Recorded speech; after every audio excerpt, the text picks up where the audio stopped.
All right, welcome to the show. Others receiving votes. November 20th, 2025. I'm joined as usual by Gene Wojciechowski and Brian Fisher.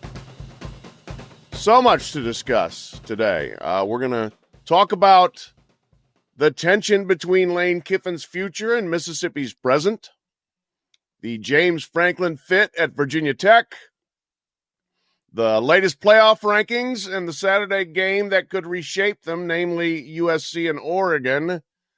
And we'll have a new feature alongside that, commenters commenting on comments. Ooh. Yeah. Exciting. We'll explain as we get to that. Also, winners and steak dinners, of course. Some interesting movement in the standings there. But we got to start with this, guys. We have to start with Bill Belichick's whereabouts Tuesday night.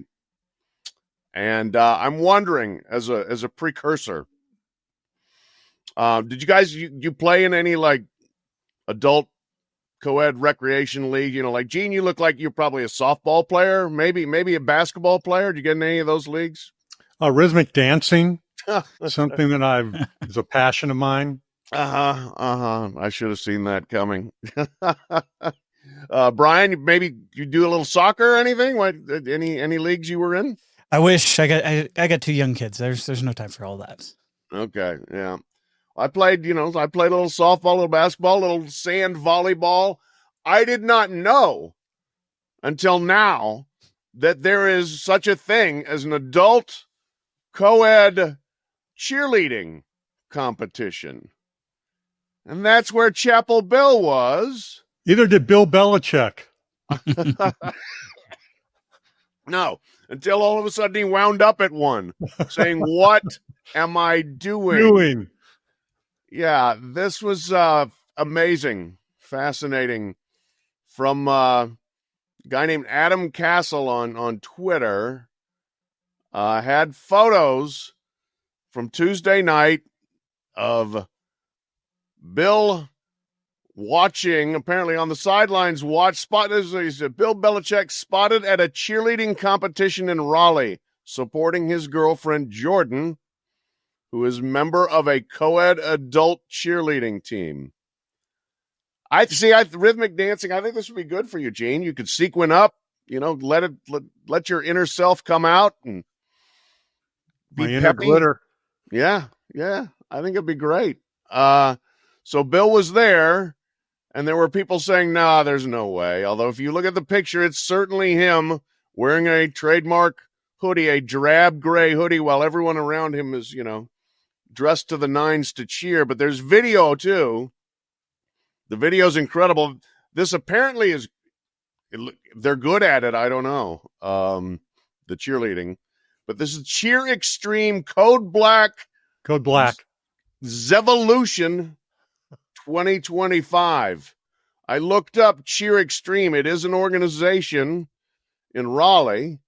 It looks like it's primarily aimed at, kid cheerleaders. It's massive. They got like 1 million coaches. They got branches all over the place. It's, cheerleading is a big, big deal. You get kids that are in it. If you've ever been, like I've been to Indianapolis when we're there for a swim meet, and there's also a cheerleading competition at the same time, and there are 9 million little kids running around downtown, sequined up and ready to cheer their little hearts out. It's touching. My question, I guess, here, guys, I have many questions, but Gino, what has Bill Belichick gotten himself into? There are 340 million Americans. And if you ask them, list the last thing that you ever think Bill Belichick would do, none of them would be able to even conceive of this possibility. I would have thought he'd get a mani-pedi with Robert Kraft before he'd ever go to a cheerleading competition featuring adults, grown people, wearing sequins and glitter belts and see-through black mesh outfits. And now you were very charitable. You said he was there to support Jordan. Mm-hmm. He actually looked like he'd rather drink a pint of hydrochloric acid than be anywhere. But you know what? Love makes you do strange things. It does. And I give Bill a lot of credit for being there, supporting his girlfriend. And, I respect you. Hats off to you, Bill, for making that extra effort. I'm not sure I could have done it. How much credit do you think the North Carolina fans give him for doing that? Brian, we'll get Brian's thoughts on this. Probably about 1%, because they probably think he should be out recruiting or something like that, like every other coach in college football. But you know what? Happy wife, happy life applies to coaches as well as just about everybody out there. So I do give credit for them. I will call attention to the pinned comment on top of the video of this performance. For those wondering, Jordan just started on November 2nd, and she learned all of this in 1 week. So kudos to Jordan for learning their whole routine in a week. I would also call attention. That means she started right after Bill Belichick got his first ACC win on Halloween at Syracuse. So, there might be some timing, interesting timing to go along with this. And it also seems the owner of the place that Jordan Hudson trains at, this extreme cheerleading place, apparently an NC State grad. So that could make things a little bit interesting next week as Bill Belichick possibly going for bowl eligibility against the Wolfpack there. So interesting times in the Triangle. This is like just go back 5 years ago when he's coaching at the Patriots, and just if you were to go back in time and to tell him, like, would he jump out the building then? Like, what? It's just amazing. But hey, this is an only in college football thing, and it still doesn't seem real that Bill Belichick is coaching in college football. But this just adds just a completely another layer to things, and so fun times there in the Triangle, that's for sure.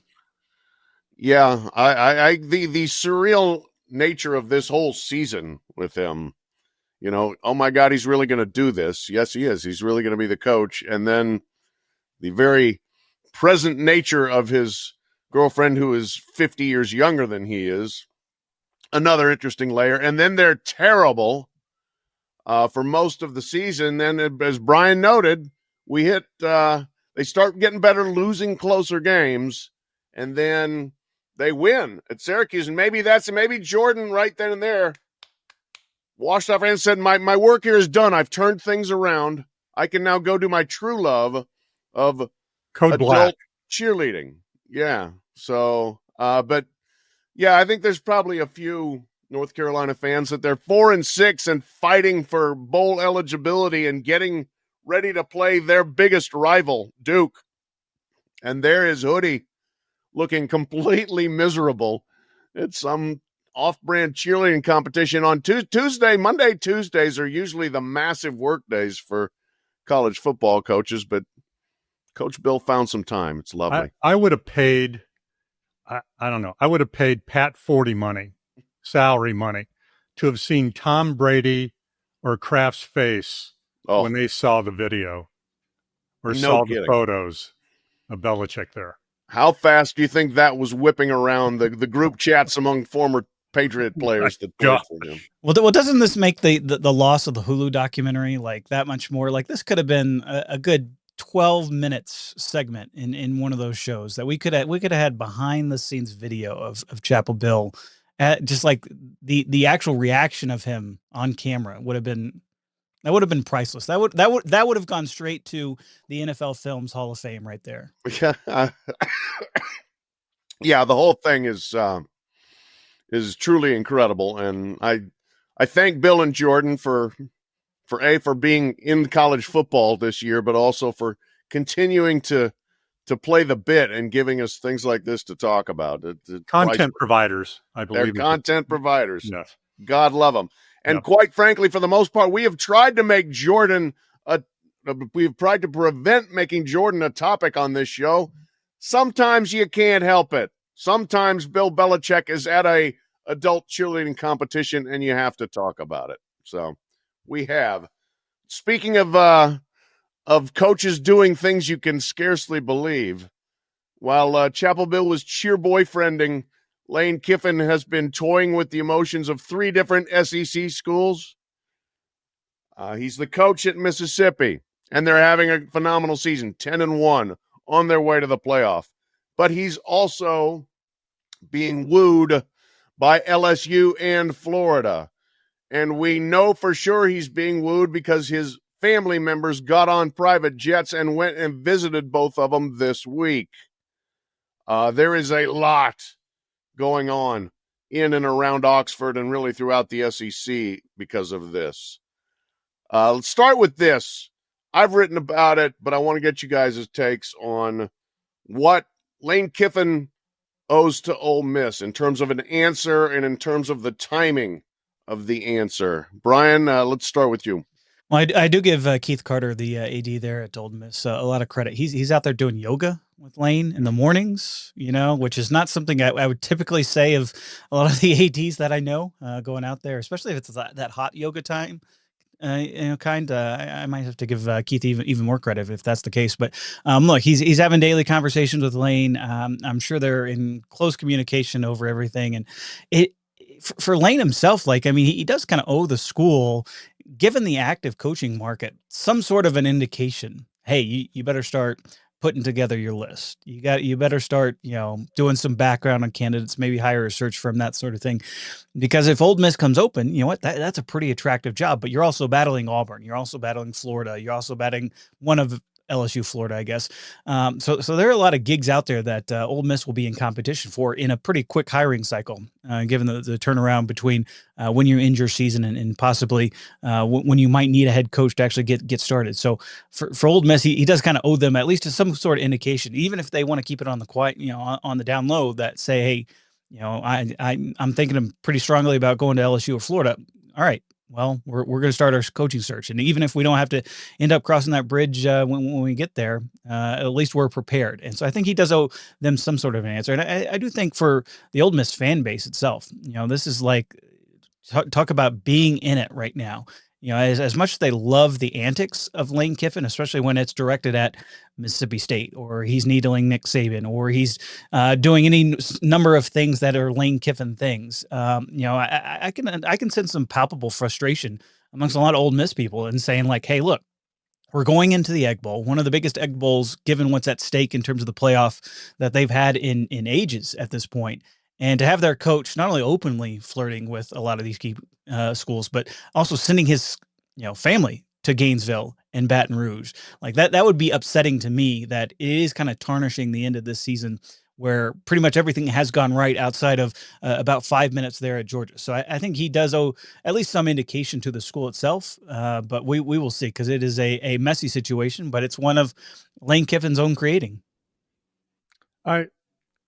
I'm sorry. I think it's spectacularly unfair to impose for fans, for riders, for observers, donors, to impose their job sensibilities on Kiffin. I guess I would remind everyone, Kiffin is not the guy who fired Billy Napier and that job came open. Florida did that. And Kiffin isn't the guy who fired Brian Kelly. LSU did that. And Kiffin didn't get on a plane and go to Gainesville or Baton Rouge. And as far as I'm concerned, his family committed no mortal sin by going to take a look at the places. It's a possibility.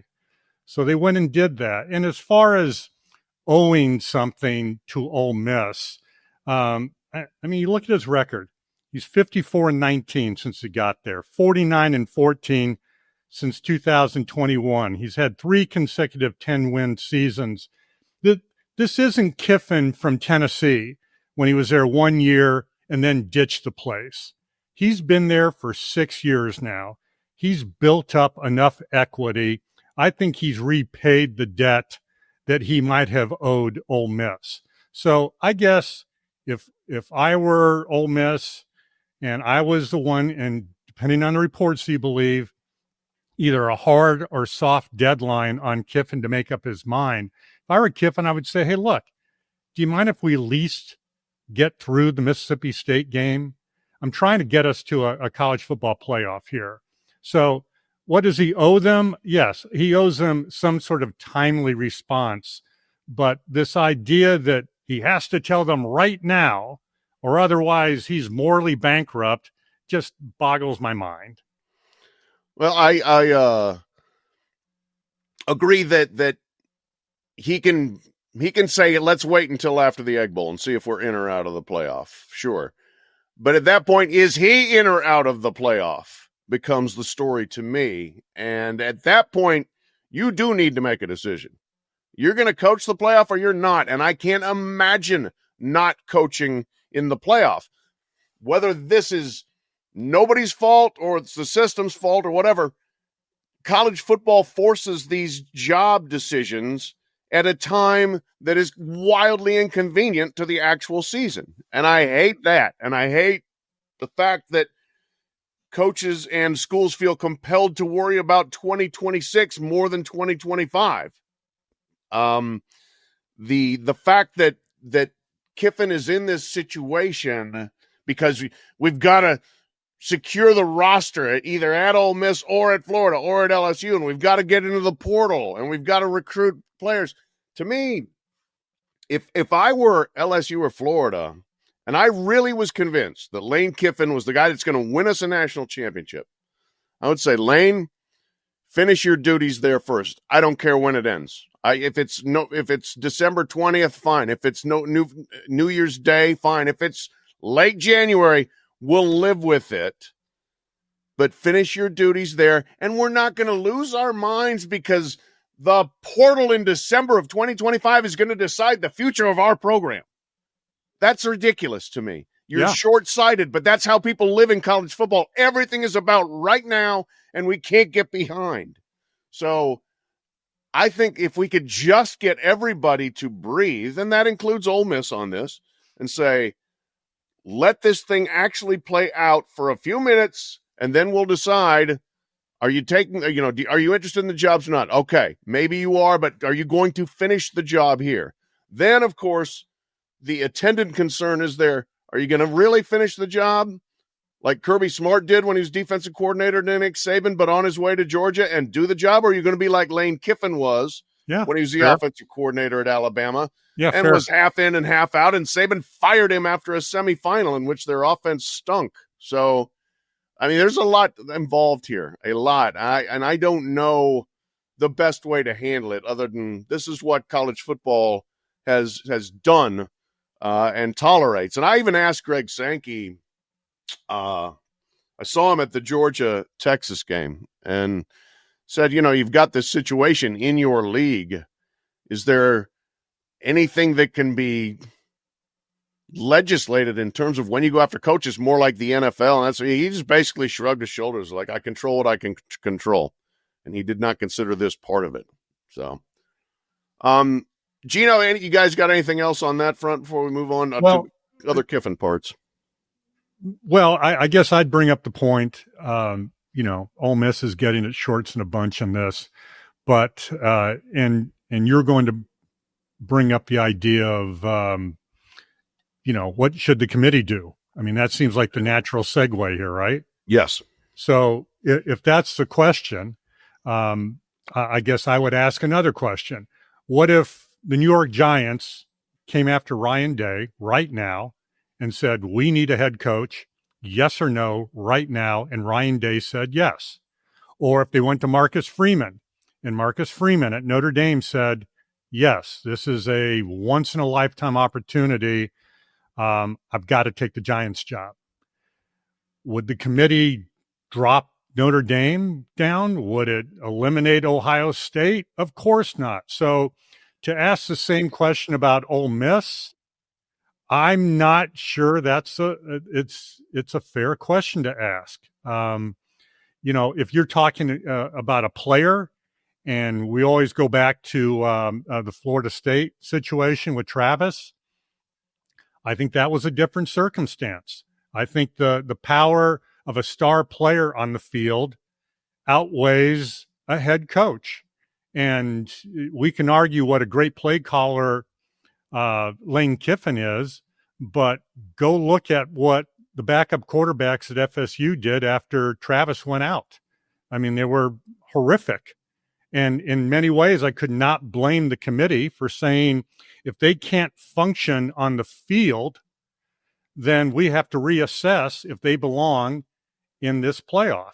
So I think it's a little bit apple zucchini with Kiffin versus a player. but I see where the question needs to be asked. I'm just not sure I would penalize Ole Miss or I would penalize Notre Dame or Ohio State if the same decisions were made.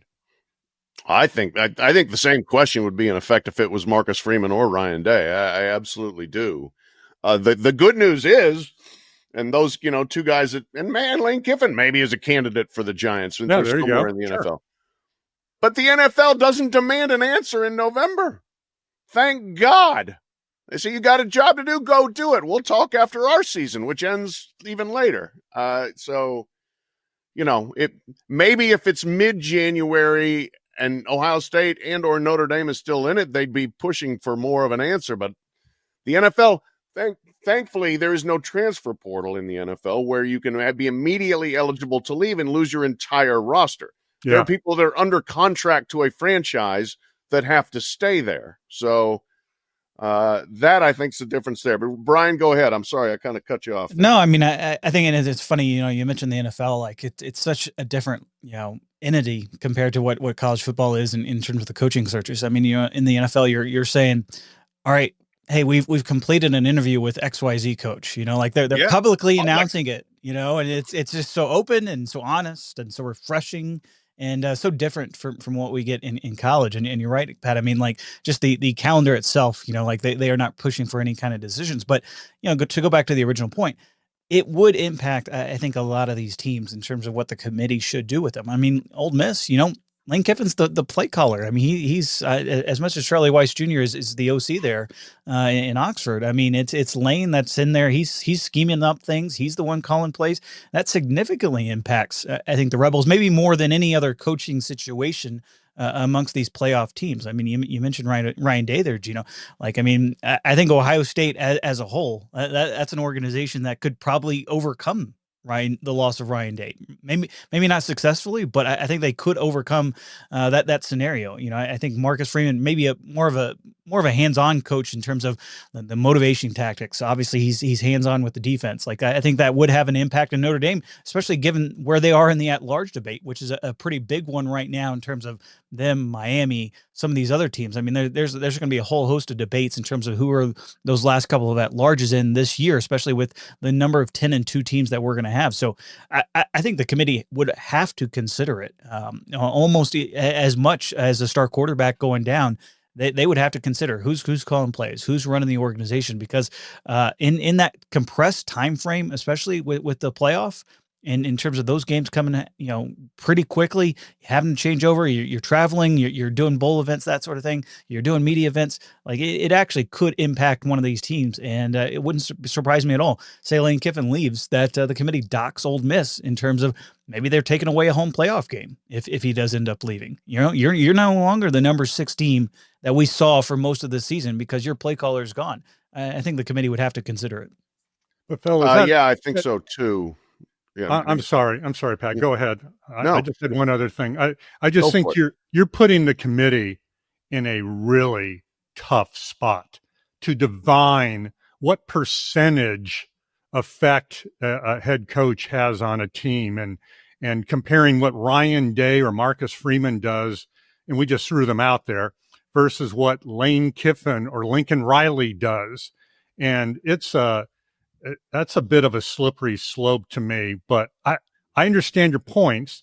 I just think I don't know how a committee can put a percentage on something like that, a value on something like that, and then go to some sort of chart and say, well, because it's Lane Kiffin, he calls the plays, we have to drop them this far. There's just no precedent for that. There's no precedent with a coach, you're right. But there was the precedent, as you mentioned, with Jordan Travis at Florida State. And the one thing the committee did have there was at least a look at what Florida State was without him. Yes. Where, in theory, you would not have an idea what Ole Miss is without Lane. But I agree with Brian that he is the play caller and is widely considered one of the 1 or 2 best play callers in college football. So his hands-on effect. I'll agree with you on that, of course. Yeah. His hands-on effect on an actual game, I think, is pretty significant. And we saw Florida State without Jordan Travis, and it was ugly. We don't know whether Charlie Weiss Jr. is any good. theoretically he's good. You know, I mean, Kiffin probably wouldn't have him on his staff, but when you're the offensive coordinator in a Lane Kiffin offense, he's calling the plays, not Charlie Weiss. So, I mean, it would not shock me if Ole Miss went from hosting a home game to being a visitor at the first round of the playoff, which would prevent Ole Miss from arguably, and Dan Wetzel, our friend, wrote this arguably the biggest sporting event in the history of the state. Yeah. Mississippi hosting a college football playoff game, I think, is a massive, massive thing. So there's a lot of things that are at play here, a lot of, incredible stakes that people are trying to sort through, and that some of which will fall to the committee if he comes out and says, I'm not going to coach the playoff, or Ole Miss says, guess what? You're not going to coach the playoff. But you might be right, Pat. You know, LSU and Florida might be saying, take your time. Yeah. But Ole Miss is saying, hey, we got to know something. I mean, we just don't know what's going on behind the scenes right now. Right. And I would love to get some insight on that. And I would like to think those schools would at least have the wherewithal and the perspective to say, take your time, but I'm not sure that's the case either. Well, Florida's AD is a Mississippi State alum, so there is that angle to this as well. So I will throw that out there with Scott Strickland and especially with Mississippi State going for bowl eligibility in this Egg Bowl. Like, it actually means a lot to them in terms of the future of that program and what Jeff Lebby's been able to accomplish. And Mississippi State has not been a pushover either. So this, like, adding this to everything going on in with the bye week leading into an Egg Bowl, like, there's just so much like attention and focus, and it really just kind of adds on top of the craziest rivalry. I think one of the craziest rivalries in the SEC. This is just like a perfect layer that we will not be talking about. Like, we will put this up there with the dog peeing incident. I think at the end of the day. Yeah. Now the Egg Bowl, like the Iron Bowl, has all the kind of panache of the greatest rivalry, but the Egg Bowl has the crazy. Yeah. I mean, and not that there's not crazy with the Iron Bowl, but usually with the Iron Bowl, somebody's trying to get to a national championship. As I've said before, the Egg Bowl oftentimes has been two teams gouging each other's eyes out just for the right to be bowl eligible. You know, I mean, it is a different deal. Last topic on the Lane Kiffin situation. Simply put, Gene, if you were Lane, what would you do? Well, IU and Texas Tech and SMU and who else might forget, Arizona State, they've proven that you can reach the playoff by not necessarily being one of the brand names in college football.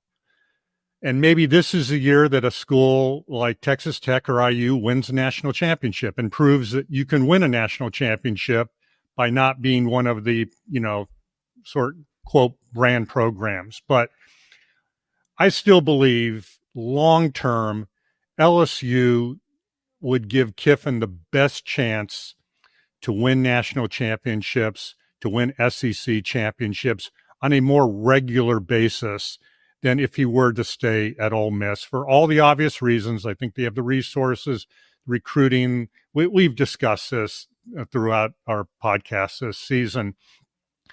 But the one thing I would recommend that he do, and I'm not even sure it would work anymore in this NIL age of mega donors and boosters, but remember what Nick Saban did when he went to Bama?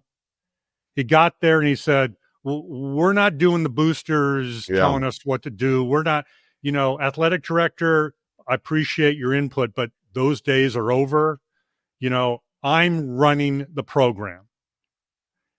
If Kiffin could go to LSU or Florida, or even staying at Ole Miss and saying the same thing, this is my deal now.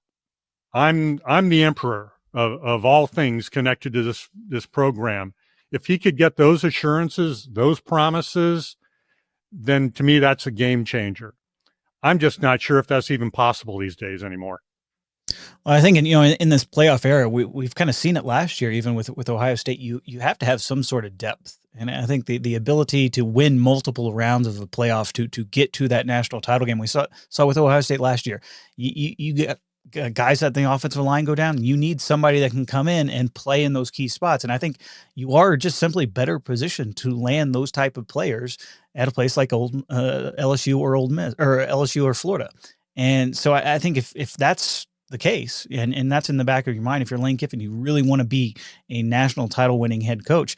I almost think you got to go. And yes, you could have a statue built there at Ole Miss. And yes, they have gotten things aligned in terms of the NIL, in terms of where they are as a program, in terms of how they're recruiting. But I do still think there is a bit of a glass ceiling at that place. And at LSU, we've seen Les Miles win a national title, and nobody's thinking he's on the same plane in terms of X's and O's that Lane Kiffin is. And I think if I were Lane, I would go to LSU. I mean, not only do you just love Baton Rouge itself and everything that goes on there, and being able to get a good meal there, but in terms of the entire state pulling in the right direction, pulling in your direction.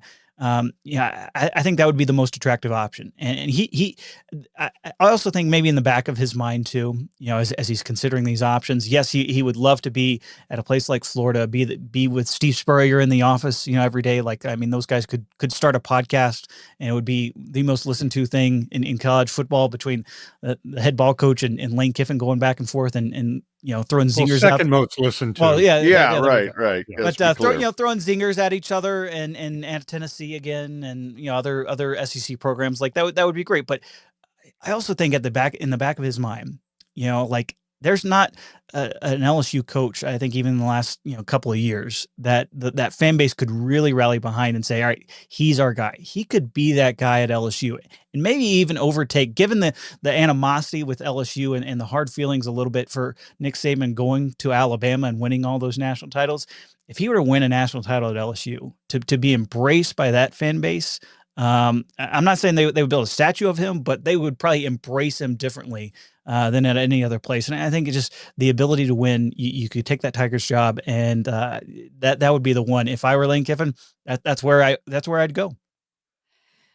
I'm going to do what Gene says I should not do, and I'm going to apply my job sensibilities to Lane Kiffin here. And I will say this: if I were Lane Kiffin, and again, this is easy to say, sitting here, podcast Johnny, looking out the window of my house here, I'm not in the belly of this beast, but I would say to the schools that were interested in me, I've got to finish the job here.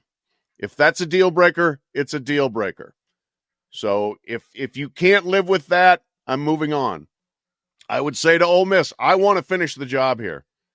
I'm probably going to leave afterwards, but I want to finish the job here. If that's a deal breaker with them, it's a damn shame. It really is. It would be, but as a coach, your credibility so much lies in being able to get everybody to buy into something, a season. And you start in January, and it's all, you hear this from coaches constantly. Where we really were forged was, the hard winter workouts, and then the spring practices, and then the summer when everybody stayed on campus and worked together. And then you go through all of that, and you're having this season, and you're 10-1, and you get to this point. You say, you know what? I'm out. And yes, it's simple to say, no, you should stay and finish the job, as opposed to taking a better job somewhere else. But that's what I'm saying. That's what I'm saying. If it comes down to it, priority 1, finish the job. Priority 2, figure it out thereafter. So that's my free advice to Lane Kiffin. Well, I would say, Pat, if he does stay, and let's say LSU or Florida pass him up, there will be bigger jobs potentially on the horizon that Lane could still get. He could still go to the NFL. Sure. I think that would still be an option. Maybe his old pal Steve Sarkisian ends up going to the NFL at some point in the next couple of years. I know he vehemently denied that yesterday on the SEC teleconference, but it remains a possibility. And then Texas comes open. Maybe he loves Austin. That's another place you can win a national title. There are a number of things. Maybe Kalen DeBoer ends up leaving Alabama, or is forced out, and his old job where he can needle Nick Saban constantly in person comes open. Maybe that's an option. So there could be bigger jobs out there as well that he could take if he wanted to stay at Ole Miss right now and see this out. So it's not crazy to think that Lane Kiffin could still go through this again in another year. That's on the table. Yeah. All right. It's enough Kiffin for now. James Franklin, we've talked plenty about him. He has landed at Virginia Tech. What a 2025 for James Franklin, who was basically a play or two away from playing in the national championship last January. Built everything up for a championship run. It collapsed spectacularly. He was fired 6 games into this year at Penn State. Now he's the coach of the Virginia Tech Hokies. Give us your reaction, Brian. What just your thoughts on the fit there and him landing there? Yeah, in our coaching grades, I gave this an A because I think it's just a great fit for both parties. You know, he obviously knows that really the entire Atlantic seaboard there so well. He has so many good relationships up there that I think he can recruit well. Obviously, some tremendous players that come out of not only the Tidewater but just the DMV area that he can have access to. So, in terms of like being able to build up Virginia Tech, I think it's a home run for them in terms of what they need at this point, especially given the increased resources that they're going to have theoretically at their disposal that they've been talking about. You know, I think James Franklin is a builder, and I think he's going to be super energized by the fact not only what happened at Penn State, but this is kind of this is what kind of suits him best, being able to build, being able to go out there and be a salesman. Go on radio shows, on random Tuesdays in the middle of the season. Like that's James Franklin, which frankly, he was not really allowed to kind of do at the last couple of years there in Penn State. He was no longer building. He was trying to sustain and then, elevate that last little bit there at Penn State. And that's a difficult job. But in terms of building a program, building it up, starting to win, especially in the ACC, where you're not competing against the Ohio States and Michigans of the world, I think this is a great fit for James Franklin. I think it's a great fit for Virginia Tech, and I can't wait to see it play out there in Blacksburg. It's also, it raises all ships in the ACC. Yeah. I mean, we constantly say what a train wreck the ACC is. Well, guess what? They just got a really good coach added to that roster in that conference. But to me, the biggest winner is Penn State. They went from owing $49 million to $9 million. So that was a $40 million celebration day for Penn State when Franklin took that job. But really, it's a win-win-win-win for all parties concerned on this one. Yeah, I agree. I mean, both of what you guys said rings true. Brian, he is a builder, and this is his sweet spot right now. Is give me a chance to get everyone excited, to go get better players, and start ramping this thing up. We'll see if he can ramp it all the way up. That's been the sticking point. But also, Gene, yes, Penn State is tickled at the way this turned out. More money to blow on the next coach. There you go. I'm sure they'll do a fine job with the search. But the one caveat here, I think he's going to do great, and I think it's great for the ACC, absolutely, which needs all the heavyweight coaches it can get and all the positive news that it can get. The concern here is that Franklin, the feeling to me is like Franklin's coming in on a level higher maybe than Virginia Tech plays on, and there's going to be maybe a fealty to James Franklin that is dangerous because he is somebody that constantly squeezes the lemon. He's always wanting more. I need more of this. I need more of that. He's high maintenance, frankly, and he pushes an administration hard. They've got to have some element of backbone of saying, yeah, look, we're going to give you what we can, and we're going to apparently ramp things up a lot in terms of our financial commitment. But if it's a constant 360 days a year of James Franklin coming into the AD's office saying, look, I need this, I need that, we're not doing this, we're not doing that, it's going to be kind of miserable. So needs to be a little bit of pushback on James the Empire Builder. Yeah, but did you hear him in the his comments at his hello, I'm here presser? I mean, it was basically, hey, everybody has to take a hard look at how we're going to elevate this program to a national championship level. And he's talking about the marketing department and, all these other departments. And so exactly to your point, he's already making it clear, hey, everybody's accountable, just not me. I'm not the only one who's accountable here. But Virginia Tech has committed $229 million toward the athletic programs there. So that's a huge step in the right direction. It is, absolutely. And that we'll see. They need some return on investment to keep those people invested for a long period of time. But that's the other thing. James Franklin's only 53 years old. I mean, he could have a long runway there if he chooses to do so. Yep. All right. Outside of coaching news, there was, of course, another playoff ranking reveal this week. The big news there, Alabama dropped out. Oklahoma moved in. Both of those direct results of them playing each other in Tuscaloosa. Texas took a big drop down to 17. And poor Hunter Yurachek is now the guy that has to sit in the seat and explain everything to us, the AD at Arkansas, who's the bullpen chairman of the committee now that Mack Rhodes is out. And let's just say it was a tough first start, I thought, for Hunter. I didn't think he necessarily articulated the vision of the committee very well in a few areas. But that comes with the job, and what all that really matters is the rankings. Just real quick, Ohio State still number 1, Indiana 2, Texas A&M 3, Georgia 4, Texas Tech 5, Ole Miss 6, Oregon 7, Oklahoma 8, Notre Dame 9, Alabama 10, and then your 11 and 12 would be Miami as the ACC rep, which is actually number 13, and Tulane as the group of 5 rep, which is number 24 in the rankings. So that's the rankings that stand out. Anything jump out before we get into commenters commenting on comments? No, other than the and we'll get into the Miami debate, but the fact is that is not going to be the ACC rep, given that there's a lot that has to happen for Miami to make the ACC championship game. So they are playing for an at-large bid, not for the ACC spot. Okay, yes, good point. That right now they're outside of the path to get into the Charlotte game. So, okay, tease this new show element. Commenters commenting on comments presented by Facebook. We thank our sponsors at Facebook.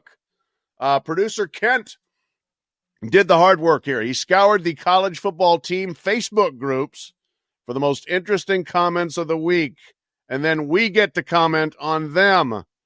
So this will be a new weekly feature. And we start with Jared, who asks, as Brian teased, why even play the damn games if Miami is still ranked behind Notre Dame? Brian, you wrote about it Tuesday night. Tell us what you think here. Yeah, my column certainly took off on Tuesday night with a lot of angry Miami fans, and they have every right to be angry. It's like that game against Notre Dame never happened. Like it was vacated by the NCAA at this point because the committee has not talked about Miami beating Notre Dame at all. They're saying they're on 2 different planes of existence. And they've talked more about that being a loss for Notre Dame, a positive loss for the Irish, rather than being a positive win for Miami. And I mean, that was the takeaway for me in terms of not only what Hunter was saying on ESPN, but saying afterwards to the media in the teleconference was, hey, we're looking at those losses. So and so lost to this team, so and so lost to that team, and that is completely different from what we've been accustomed to with the committee. It's all about top 25 wins. Who have you beaten? What's that ceiling on these teams? And right now we're looking more at the floors. And I think that's the biggest change this year on this committee. And maybe it's just the way they're explaining things. Maybe that's just what they've gone to in terms of here's the go-to.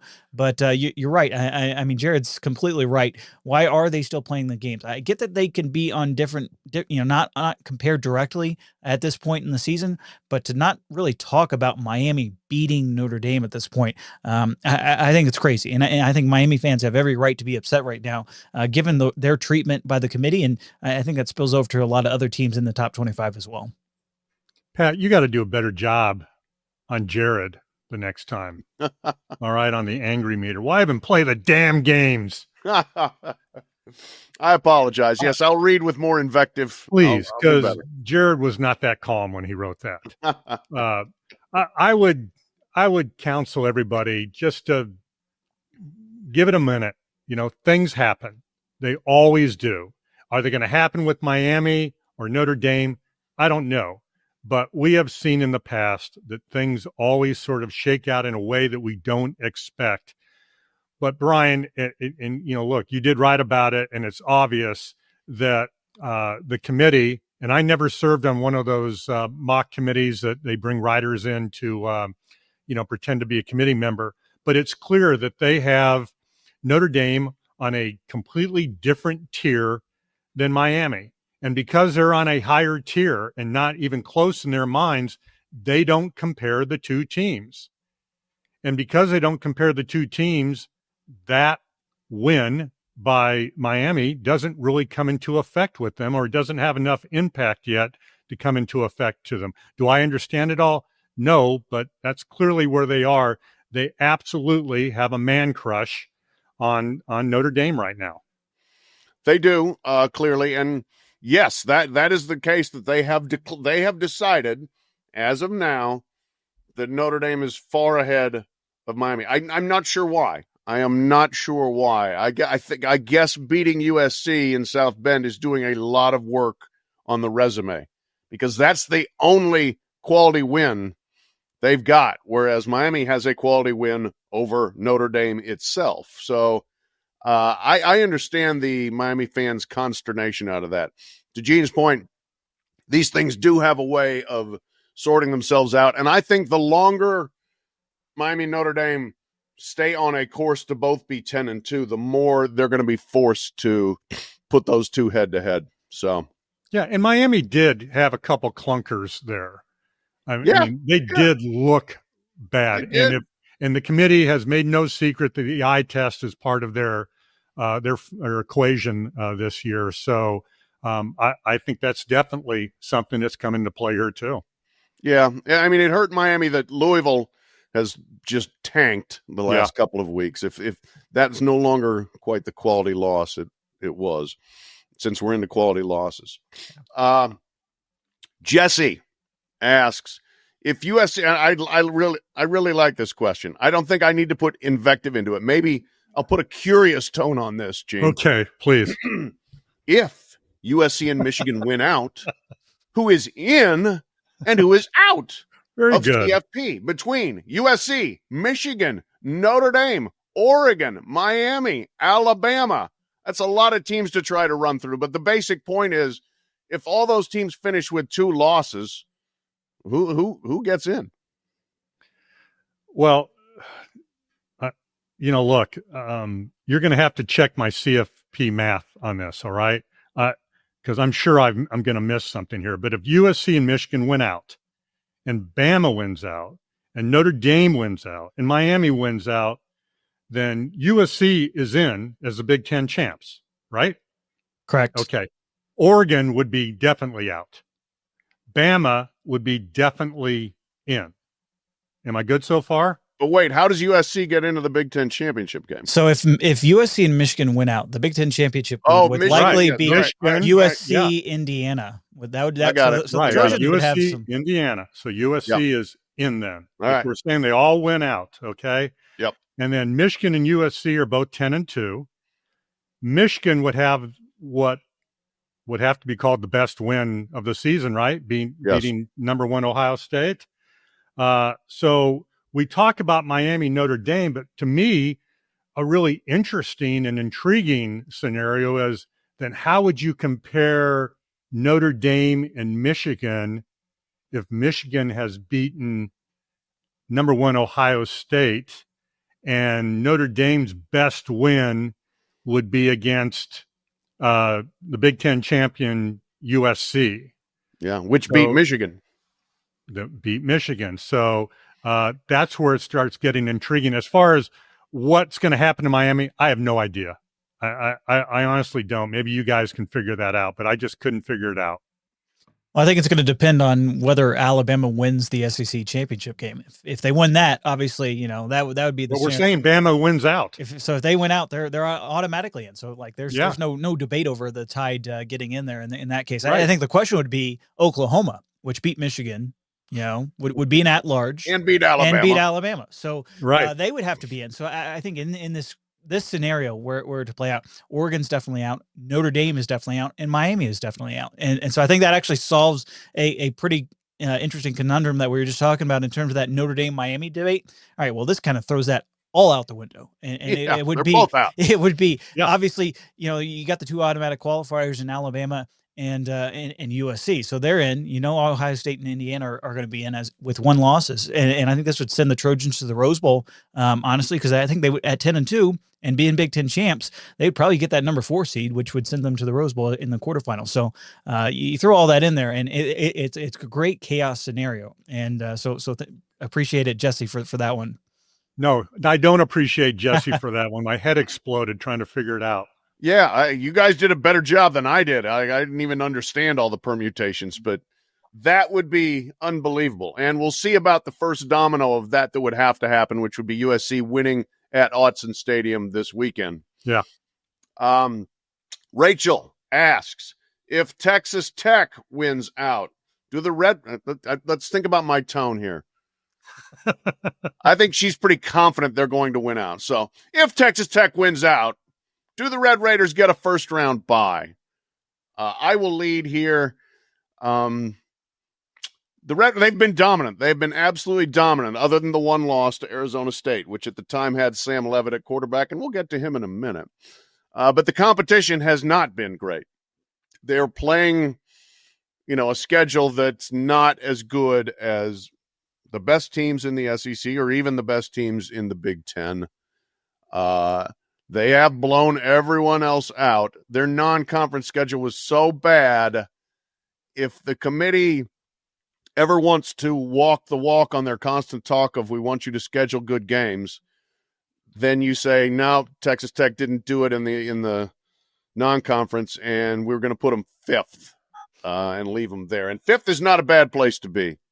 You're going to get a home game. You're going to play a number 12 seed, and then you're going to catch a number 4 seed on a neutral site that's probably fairly close to your team's ability. So I'm going to say no, Texas Tech does not get a first-round bye, but that would not hurt them. If you combine Jesse and Rachel's questions and maybe that upheaval, maybe Texas Tech does somehow get in the top 4. Brian knows this stuff better than you and me, but I'm with you, Pat. I think 5 is a good spot, actually, and I think that's where Texas Tech belongs. Yeah, I mean, ironically, and obviously there's some interstate politics and rivalries going on here. I think it depends on Texas A&M, which the folks in Lubbock do not like. But if the Aggies were to lose the SEC championship game, I think that would be the scenario where they would probably move up into the top 4, and that would kick A&M to the 5 seed. So I think that would probably be the Red Raiders' best hope, is if Texas A&M gets blown out, particularly in Atlanta. And so then that would send them to, the Red Raiders to the Cotton Bowl and probably face Texas Tech as well. So there's that aspect of things. I don't think they leapfrog Georgia at all. The committee has pretty consistently had Georgia and then Texas Tech throughout this entire couple weeks of process. So I think that would be hard to see Texas Tech, even with another win over a top 25 team, whether it's BYU or Utah in the Big 12 title game, even if they were to blow them out.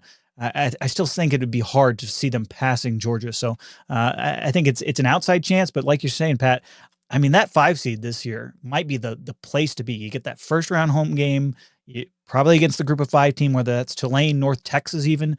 I think that would be the place where you're not sitting out. We saw that last year with the quarterfinalists in terms of that layoff. That long layoff really kind of cost those teams. They were all rusty in that first half in particular. So I think if you're Texas Tech, that 5 seed, man, you're saying, all right, that's perfectly fine by us. Yeah. So wait, Brian, I'm sorry. You would put 1 loss Texas Tech that lost Arizona State over 1 loss A&M that lost in the SEC championship to Bama? Is that what we're saying right now? Yeah, I would. I mean, you look at Texas A&M and their resume itself. I mean, they haven't played any of the top tier SEC games. Their best win, maybe Mizzou at this point. They just have not had those top tier wins, and they will have played Texas obviously at the end of the season. So if they beat them to go to Atlanta, that would be a quality win, of course. But for Texas Tech, their resume consists of beating Utah really with an avalanche in the fourth quarter, and beating BYU at home, and maybe beating another one of those teams again. And Yes, Arizona State has moved into the rankings. So that counts as a top 25 loss for them, with some circumstances with their backup quarterback on the road, that sort of thing. But I think for Georgia, their lone loss being at Alabama, the way that they have played, especially if they can beat Georgia Tech convincingly at the end of the year, I just think it would be too hard to pass those two teams. Okay. Non-conference schedule for Texas Tech, just as a reminder: Arkansas, Pine Bluff, Kent State, Oregon State, and a truly awful Oregon State. So that's the rub there. All right, our last Facebook team page commenter, and this one I do need to summon some outrage for. Lori, Sam Levitt is shopping himself to the highest bidder. How is this allowed during the freaking season? Question mark, exclamation point, question mark. There you go. All right. Did my best. Lane Kiffin, not the only one thinking ahead to next year. Gino, is Levitt doing a disservice to ASU or playing the game as it's currently constructed? He's doing both. Yeah. And for the record, his rep has said that the report that he's made a decision is untrue. So they're shopping him, obviously. They can't do anything till what? What's the date? January 2nd? Yeah. When the portal opens? Yep. So, I guess he's doing his due diligence. Look, everyone wanted players to have the freedom to move, just like coaches have the freedom to move. Well, they have the freedom. And this is one of the consequences of it. So there's a certain mercenary part of college football now, and who goes to the highest bidder. So he's doing what a lot of other players have done and are doing and will continue to do. And this is why you have agents, right? This is why coaches have agents. This is why players have agents. And, you go to the NFL and kind of use them as an example. They have that legal tampering period before free agency really starts. That's kind of where we're at here in these last couple of weeks of the regular season in college football. And, it is interesting, the question mark, I think, for Sam Levitt is not just, what kind of offers can you get out there, but, what development wise could ASU still offer you, especially if, you get some upgrades in terms of the portal. And obviously you're playing for a head coach that can take you to the playoff and develop quarterbacks and has developed them well. What are you kind of leaving there at ASU beyond the monetary offers? In terms of your pure development, if you really want to be a first round quarterback and really get the money, I think that's one thing that Sam Levitt probably is not considering right now, but when it does come to that decision point, yes, you might be weighing a couple $1 million offers, but I'm curious how many of these kids that are, kind of doing the same thing right now are weighing, hey, where's my developmental path if I stay here versus if I go just for the biggest offer? Because we've seen that not play out well for a few other quarterbacks the last couple of years. Yeah, I think that's a good point, because Kenny Dillingham, I think, did really good work with Bo Nix, who's doing rather well mostly in the NFL. I'm wearing a Bronco hat, so my feelings on Bo Nix are complicated. But the thing with Levitt, I don't like it happening during the season, but he's injured and out for the year, for one thing. Secondly, that dude laid it on the line for ASU. If you saw them this year, he took a lot of hits and a lot of shots and got up and kept playing until he couldn't play anymore. So I would not look at this and say Sam Levitt is bailing on Arizona State, per se. He's also losing his best wide receiver. Yeah. So Jordan Tyson is out. So, and this is another element of a side effect of a 12-team playoff, I think, too, though, is once you're out of playoff contention, people start doing their own things. Yeah. And that's just kind of the bed that college football has made, and you're living in it. All right. Beds that have been made, winners and steak dinners.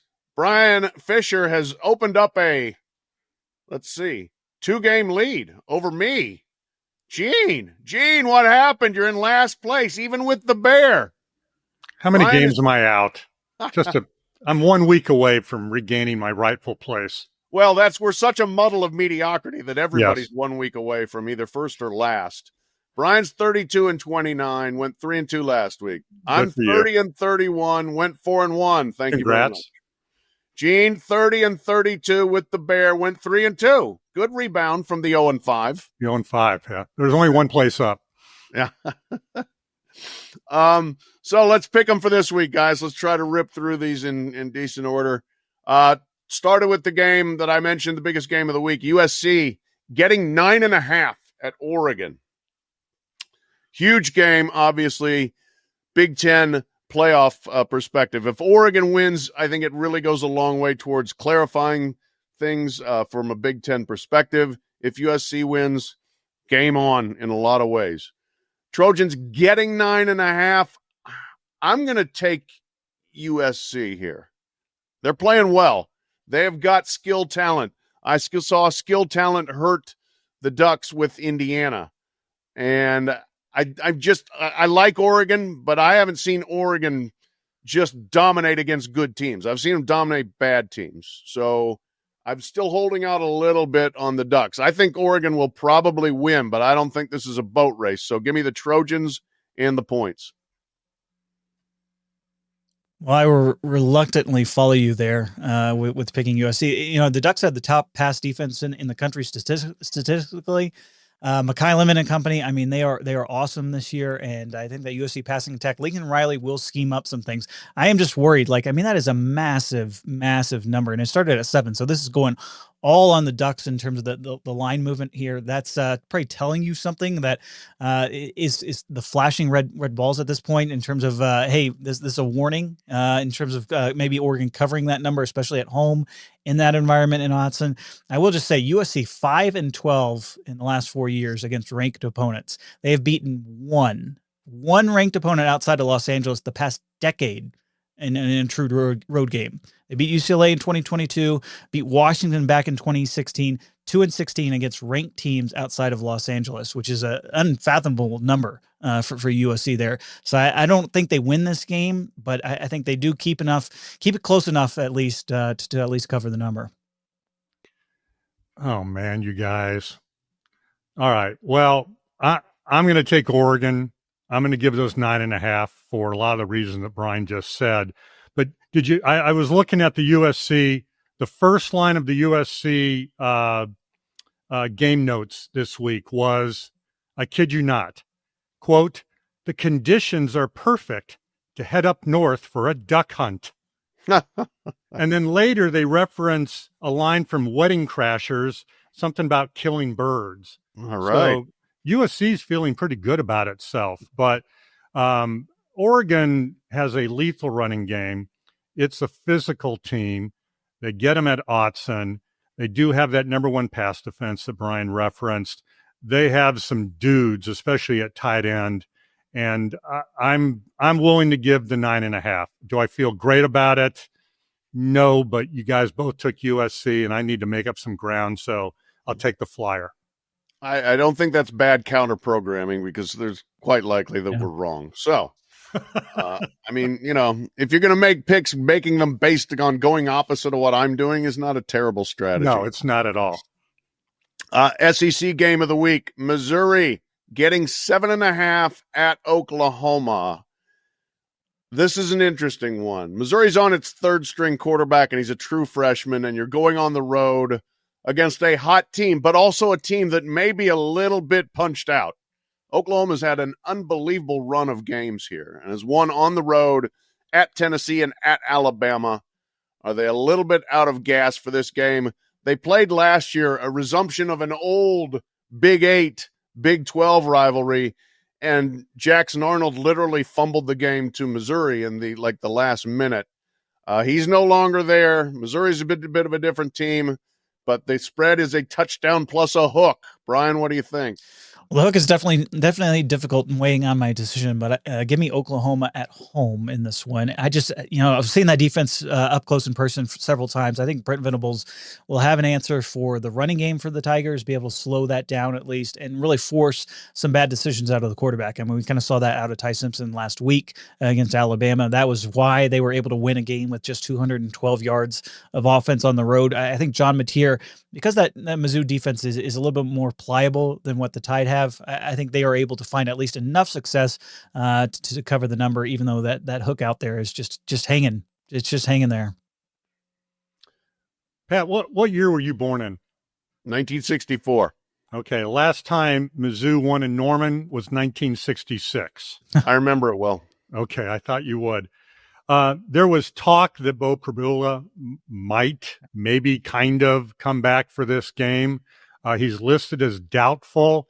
If I had his best interest in heart, I wouldn't bring him back against Oklahoma's defense. Right. I do think, to your point, Pat, there will be a little bit of a letdown, but Oklahoma is not guaranteed itself anything in the CFP. They still have a lot to play for. It's at home. I'm going to give the points and take OU. Yeah, I'm with you guys. I just think the setup, while difficult for Oklahoma, they've got their eyes on the big prize now. And you play through fatigue and pain and those sorts of things when you've got a playoff bid on the line.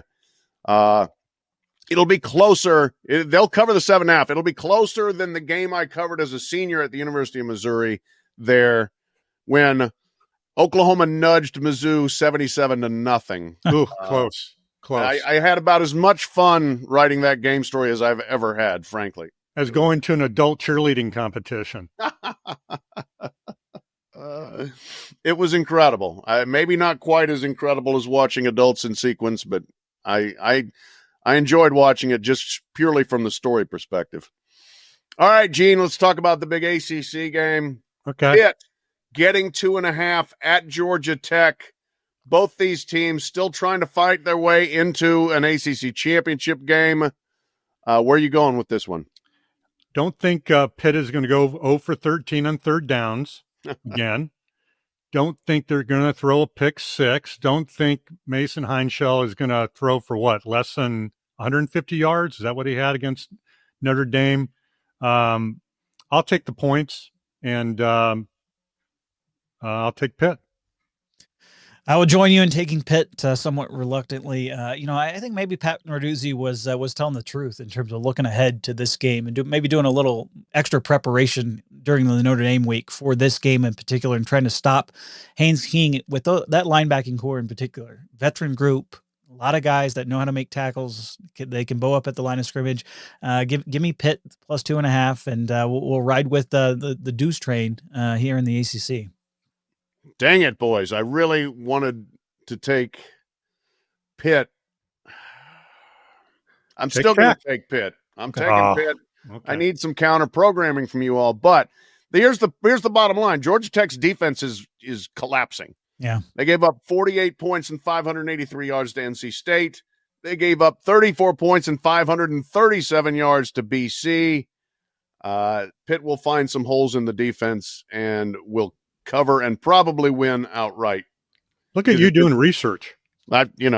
Every once in a while, not often. Don't expect it. Okay.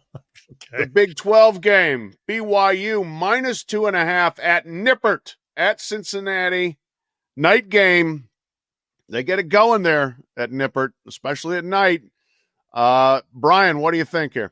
Well, wouldn't it be perfectly Scott Satterfield to pull the upset here and make it to the Big 12 title game a year after Cincinnati fans were certainly lukewarm over his tenure there in Cincinnati. But give me BYU. I think they've kind of found their rhythm. I think they're a veteran team at this point. There's no longer Bear Bachmeier, the freshman. He knows what he needs to do in that system. I think they're just so tough. I think they will out physical Cincinnati in this one, and give me BYU to cover on the road. Belt to butt win BYU over TCU last week. That was impressive. Since he's lost his last two games, I just think two teams going in different directions. I'll take BYU. Did you say belt to butt win? Yeah. What is that? Didn't you see Lane Kiffin do that this past week? Oh, yeah. Okay. All right. Gotcha. See, you learn things when you come to this podcast, Gino. On top of the nomenclature. Yeah. Fine.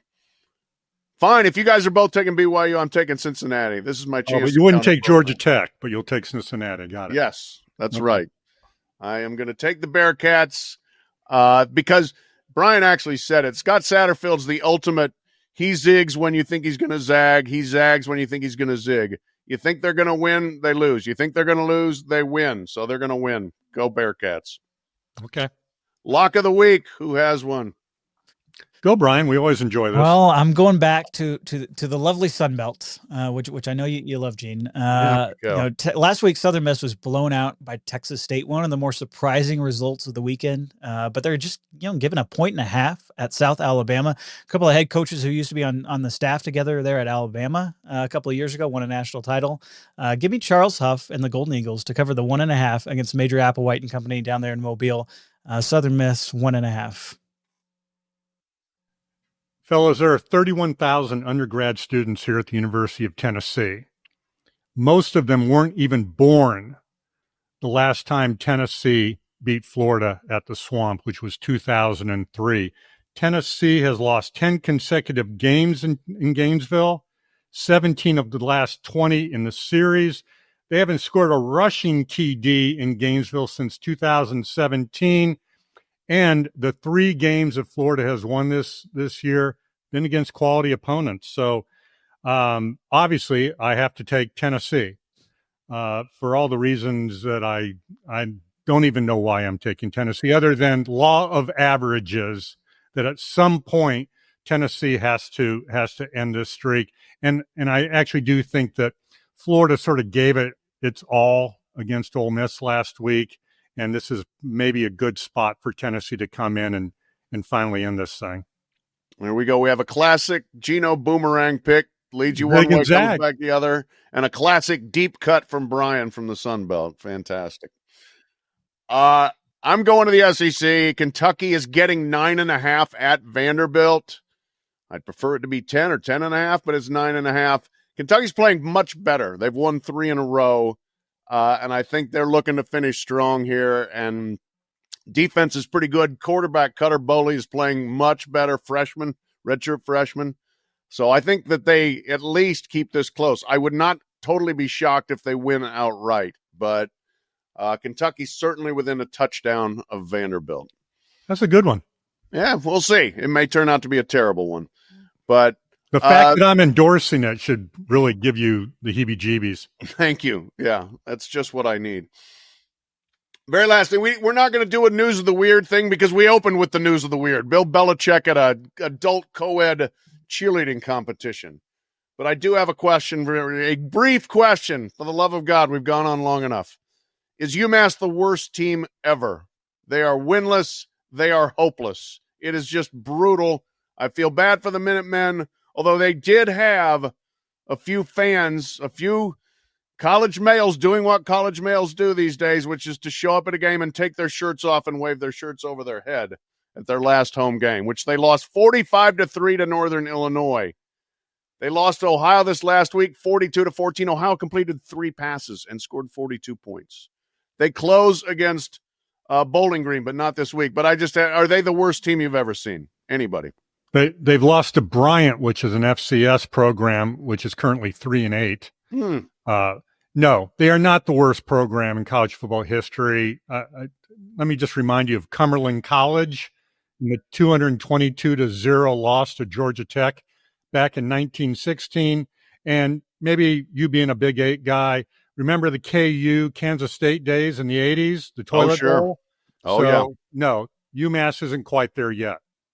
But they're up there, especially for the MAC this year, which is it's not the typical MAC where there's a couple of good teams and they're fighting it out. This is a down year for the MAC. And the funny thing about UMass too is like they actually, relative to some of their conference peers, they kind of went out in the portal and spent a little bit of money, but the returns on that have not been great. And you think? I mean, it's their first year. You thought all the excitement. They're moving to a league. They were out in the wilderness of football independence, and then they move into the MAC. And man, they have just gotten it handed to them. And so we'll see what happens in the future. But it has been rough there for UMass for sure. Yeah, 0-12 next week. Bowling Green at home in the last game. Just put an end to it. Better luck next year, Minutemen. Better luck to the listeners next week. We'll try to be better. Thank you for joining us. Talk to you later.